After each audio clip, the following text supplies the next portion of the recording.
There's a story in our family lore that has been repeated to me many times when I was growing up. After World War II ended, when my mom was about 5 years old, she and her 6 siblings moved from Japan, where they had been held under Japanese occupation, back to their homeland of Korea. My grandmother, who ran a successful inn, sold it for a tidy sum, and she strapped a belt of money to each of her children in case they should get separated, and they finally moved home. But when they got there, they quickly realized that Japanese money after World War II was worth less than the paper it was printed on. Now, my grandfather was a yangban, which is an aristocratic landed class in Korea. But back then, Korea still practiced an ancient inheritance tradition in which the eldest son received everything. And my grandfather was not the eldest son. He had literally nothing. So he went to his older brother, who was living on the family land, with outstretched hands. At first, his brother snubbed him, but realizing the social cost of others seeing that his brother and family were on the street, begrudgingly, his brother put all 9 of them in a 1-bedroom servant quarter. As my mother said, "We watched them eat mounds of white rice, but they wouldn't give us any. We only got brown rice and their food scraps." And when my grandfather asked his brother for a loan so that he could get back on his feet, his brother refused. It was my resourceful grandmother who pulled them out of poverty. She brought over a small collection of Japanese books and began lending them out for a nickel, and then bought more books with those nickels until she opened a small bookstore. It took 3 years for them to scrape together enough nickels and dimes for them to live on their own. Now, I can't tell you how many times my mother told me this story when I was growing up. And in different times, she would emphasize different things, like how the poor are often in their position through no fault of their own, or how this story was one of resilience in hardship.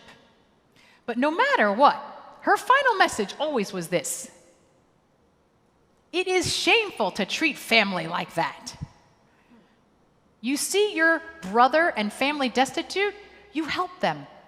You see your sister asking for a loan, you give it to her. You offer her that opportunity. Now, this just seems like a fundamental moral obligation, but I know that people don't always follow it, not just because of my own family story, but because of how much our Torah had to legislate these very obligations to our poor kinsmen. In a moral code that is constantly urging us to care for the most vulnerable in our society, this week's Torah portion, Re'eh, might be the strongest articulation of our obligations to the poor in the entire Torah. Not only does it have concrete remedies for poverty and debt,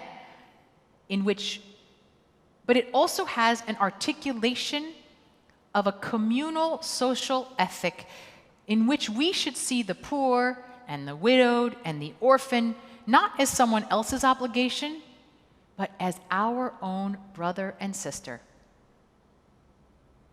In chapter 15, in this portion, the word ach, meaning brother in Hebrew, is repeated no less than 6 times. It's often translated as kinsman, family, someone who has a claim to our care. We must see the poor in our midst as our brothers and sisters.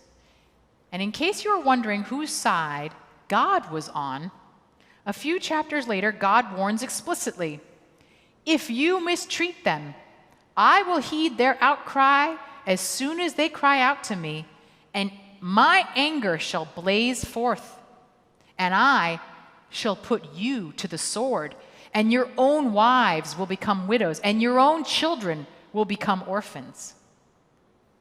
Whew. God is serious about this. And the Torah goes further.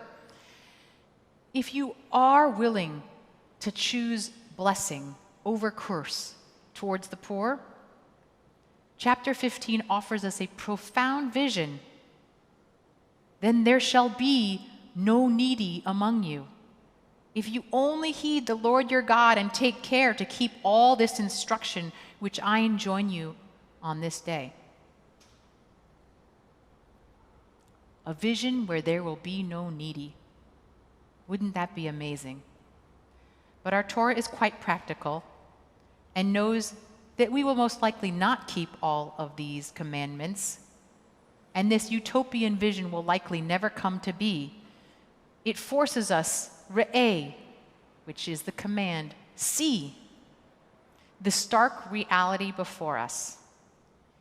Instead, the verse continues, there will never cease to be needy ones in your land, which is why I command you, open your hand to the poor and needy brothers and sisters in your midst.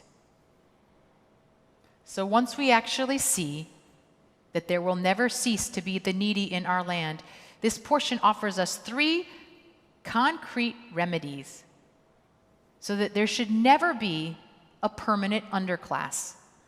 1, debt forgiveness after a period of 7 years. 2, the obligation that we must give loans to people in need. And 3, limiting the term of indentured servitude or slavery due to debt, and providing released slaves with some resources so they do not go right back into the cycle of poverty. Now, these might feel like impossible standards, but our tradition lays it out as a moral aspiration for the way that our society should treat the poor and indebted. And it feels more relevant right now than ever before. We know that this pandemic has created economic havoc for so many people.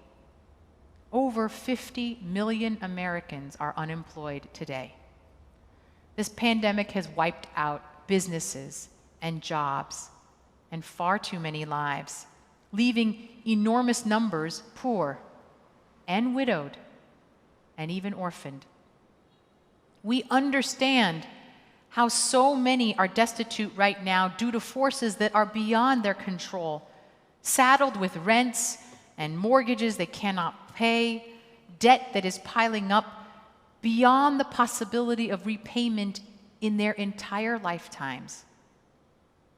As my mother would say, it is shameful to treat family like this. Our Torah does not allow for lifetime debt. We understand that true liberty is only possible when people have some measure of economic sustainability. This portion lays out the foundation for giving everyone the dignity of economic second chances. Not as some kind of handout, but as the way a society should treat their brothers and sisters. God commands, open your hand to the needy and poor, the brothers and sisters in your midst. Re'eh, let us see those who are in need and respond with blessing.